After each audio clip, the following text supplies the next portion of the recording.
ঝরছে রক্ত, যাচ্ছে প্রাণ। দেশ শান্ত করতে ডাক পড়ছে বাংলাদেশের সীমান্ত প্রহরীদের।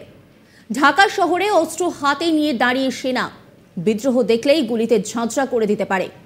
আর এইভাবেই কত না তরুণ ছাত্রের জীবনের প্রদীপ নিভে গেছে গুলিতে, তার ইয়ত্তা নেই। আর তাতেই ঢাকার রাজপথ লাল রক্তে ভেসে গেছে। আর এই অবস্থায় দেশের এই ভয়াবহ পরিস্থিতি নিয়ে হাউমাউ করে কাঁদছেন ছাত্রছাত্রীরা। তারা বলছেন, ঢাকা বিশ্ববিদ্যালয়ের ক্যাম্পাস সহ সারা দেশে পাবলিক বিশ্ববিদ্যালয়ে এক দানবের মতো লাঠিয়াল বাহিনী নেমে এসেছিল। রাতের অন্ধকারে বাইরের লোকেদের দিতে অভিযান চালিয়েছিল, ভিসির ঘর ভেঙে দেয়। ভয়াবহ সেই দিনের অভিজ্ঞতার কথা বললেন ছাত্র নেতারা। তারা জানাচ্ছেন যে বাইরে থেকে লোক এনে তাদের উপর আক্রমণ করেছে দেশের সরকার। সংরক্ষণ বিরোধী আন্দোলনে গত কয়েকদিন ধরে উত্তপ্ত বাংলাদেশ। ঢাকার রাস্তা কার্যত লোকশূন্য, দূর দূর পর্যন্ত ধুধু করছে রাস্তা, কোথাও কোনো লোক নেই। শুধু দেখা যাচ্ছে বন্দুক থাকে টহল দেওয়া বাংলাদেশি আর্মি।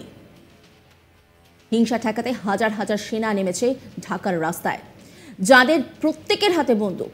নামানো হয়েছে বিশাল বিশাল ট্যাঙ্ক, জারি হয়েছে কারফিউ। ওপর থেকে পরিস্থিতি নজর রাখতে ঘুরে বেড়াচ্ছে হেলিকপ্টার। সংবাদ সংস্থার সূত্রে খবর, কোটা সংস্কার আন্দোলন চলাকালীন বিগত কয়েকদিনে শুধু ঢাকা শহর থেকেই গ্রেপ্তার 500 জনেরও বেশি। এই অবস্থায় 24শে জুলাই বুধবার নিখোঁজ ছাত্রদের জন্য সাংবাদিক বৈঠক করেন কোটার বিরুদ্ধে আন্দোলনকারী ছাত্র নেতারা। তারা জানান, ঢাকা বিশ্ববিদ্যালয়ের ক্যাম্পাস সহ সারা দেশে পাবলিক বিশ্ববিদ্যালয়ে এক দানবের মতো লাঠিয়াল বাহিনী নেমে এসেছিল। রাতের অন্ধকারে বাইরের লোকদের দিতে অভিযান চালিয়েছিল। ভিসির ঘর ভেঙে দেওয়া হয়। অনেক শিক্ষকরা আহত হয়েছিলেন। ঢাকা বিশ্ববিদ্যালয়ে দুপুরের দিকে পেটুয়া বাহিনী দিয়ে মেয়েদের উপর হায়নাদের মতো ঝাঁপিয়ে পড়েছিল, তা গোটা জাতি দেখেছে। এতে করে দেশের সাধারণ মানুষ নেমে পড়ে। আমরা মনে করি অনেক বেশি ছাত্র ভাই খুন হয়েছে, তাদের নির্বিচারে গুলি করে খুন করা হয়েছে। আমাদের 4 ভাইকে খুঁজে পাওয়া যাচ্ছে না।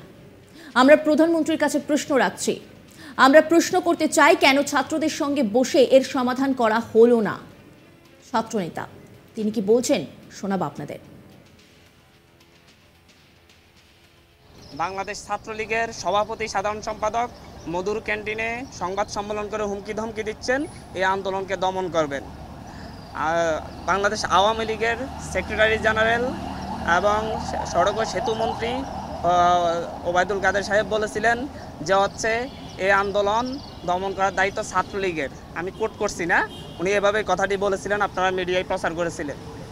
তারপর থেকে আপনারা দেখেছেন 15 তারিখ 16 তারিখ থেকে সারা দেশের ছাত্রদের উপর যে অমানবিক নির্যাতন চলে আসছে, দমন করার এক হাতিয়ার নিয়ে আসছিল। ঢাকা বিশ্ববিদ্যালয় ক্যাম্পাস সহ সারা দেশের সকল পাবলিক বিশ্ববিদ্যালয়ে এক দানবের মতো লাঠিয়াল বাহিনী, পেটুয়া বাহিনী নেমে এসেছিল। রাতের আঁধারে জাহাঙ্গীরনগর বিশ্ববিদ্যালয়ে বহিরাগতদের দিয়ে অভিযান চালিয়েছিল। বিসির ভাষা ভাঙচুর করে সেখানে ছাত্রদের উপর নির্যাতন চালানো হয়েছিল। অনেক শিক্ষকরাও সেখানে আহত হয়েছিলেন। ঢাকা বিশ্ববিদ্যালয়ে সকালবেলায় দুপুরের দিকে পেটুয়া বাহিনী দিয়ে, টোকাইদের দিয়ে মেয়েদের উপর, নারী শিক্ষার্থীদের উপর, সাধারণ শিক্ষার্থীদের উপর যেভাবে হায়নাদের মতো হামলে পড়েছিল তা সারা জাতি দেখেছে। আর এরপরে কি হলো? এরপরে দেখা গেল এর প্রতিবাদে সারা দেশের মানুষ, সারা দেশের সাধারণ শিক্ষার্থীরা রাস্তায় নেমে এসেছিল। তার উপর চালানো হয়েছে ক্র্যাকডাউন।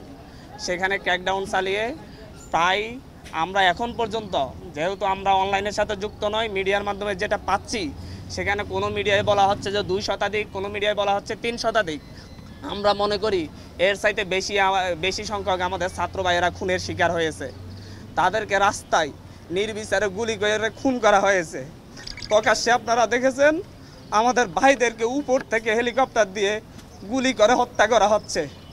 এক নির্মম অরাজকতা এই দেশে নেমে আসছে, যার পরিপ্রেক্ষিতে আমাদের ভাইয়েরা 2 দিনের আলটিমেটাম দিয়ে সরকারকে এর বিরুদ্ধে ব্যবস্থা নেওয়ার কথা বলে 2 দিন আলটিমেটাম দিয়ে কর্মসূচি স্থগিত ঘোষণা করেছিল। কিন্তু তারপরও আজকে জগন্নাথ বিশ্ববিদ্যালয়ে গুলি হয়েছে। আমাদের সমন্বয়ক, সহ সমন্বয়ক সহ 60 জন ভাইকে খুঁজে পাওয়া যাচ্ছে না। আসিফ মাহমুদ ভাই, আবু বাকের মজুমদার, আব্দুল কাদের এবং রশিদুল ইসলাম রিফাত, এদেরকে খুঁজে পাওয়া যাচ্ছে না। ওদের বাবা মা মর্গে মর্গে তাদের সন্তানদের খোঁজ নিচ্ছেন, ডিবি অফিসে গিয়ে খোঁজ পাচ্ছেন না। এক থানা থেকে আরেক থানায় তাদেরকে ঘুরপাক খাওয়ানো হচ্ছে।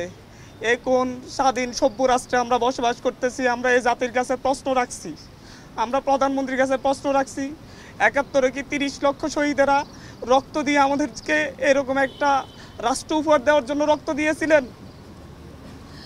এই পর্যায়ে আমাদের যেটা আমরা দেখতে পাই, আমরা তো একটা যৌক্তিক দাবি নিয়ে রাস্তায় নেমেছিলাম। সেই যৌক্তিক দাবির জন্য কেন আমাদের ২০০ প্রাণ দিতে হবে? এই দেশের রাষ্ট্র ব্যবস্থার কাছে, সরকার ব্যবস্থার কাছে, শাসন ব্যবস্থার কাছে, এই দেশের বিচার বিভাগের কাছে, এই দেশের সংবিধানকে আমরা মাথায় রেখে আমরা প্রশ্ন করতে চাচ্ছি, একটা যৌক্তিক দাবি আদায়ে কেন ২০০ প্রাণ দেওয়ার পরে কেন সরকারের পক্ষ থেকে সংলাপের আহ্বান করা হবে? তার আগে কেন আহ্বান করা হয় নাই? কেন ছাত্রদের সাথে বসে এটা নিয়ে সমাধান করা হয় নাই?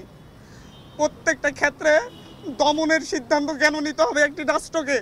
একটি স্বাধীন রাষ্ট্র কেন তারা দমন করবে, তারপরে দমন করতে না পারলে দাবি মেনে নিবে? এরকম সিদ্ধান্ত কাদের মাথা থেকে আসে? একই সঙ্গে তিনি জানান, আমাদের ভাইদের কিডন্যাপ করা হয়েছে, তাদের আমরা খোঁজ পাচ্ছি না, তাদের অবিলম্বে সন্ধান দিতে হবে। ২৪ ঘন্টার মধ্যে সন্ধান দিতে না পারলে আমি আমাদের ভাইদের নিয়ে রাস্তায় শুয়ে থাকবো, আমাদেরও কিডন্যাপ করে নিয়ে যাক, আমরা কেন বাইরে থেকে কাঁদবো? কি বলছেন ছাত্রনেতা, শোনাবো আপনাদের। আজকে এখানে আপনাদের কাছে দাঁড়িয়েছি অবিলম্বে আমাদের ভাইদের, যাদেরকে গুম করা হয়েছে, যাদের আমরা খোঁজ পাচ্ছি না, তাদের অবিলম্বে সন্ধান দিতে হবে। ২৪ ঘন্টার মধ্যে সন্ধান না দিলে আমি আমার ভাইদেরকে নিয়ে আমি রাস্তায় শুয়ে থাকবো। আমরা আমাদের ভাইদের খোঁজ না পাওয়া পর্যন্ত প্রয়োজন আমাদেরকেও গুম করে নিয়ে যান, আমরা কেন বাইরে থেকে কান্না করব? আমাদের ভাইরা কি ক্যাম্পাসে, তাদের বাবা মা কি কান্না করতেছে না বাসায় বাসায়? এরকম অরাজক পরিস্থিতি তৈরি করে কেন আমাদের? ঝরছে রক্ত, যাচ্ছে প্রাণ, দেশ শান্ত করতে ডাক পড়ছে বাংলাদেশের সীমান্ত প্রহরীদের।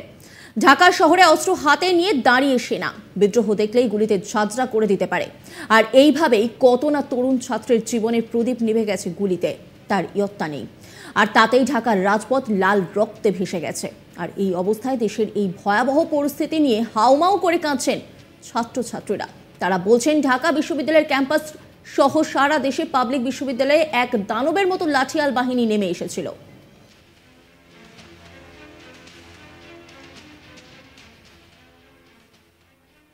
নজর রাখুন আজ তাক বাংলার ইউটিউব স্ট্রিমিংয়ে।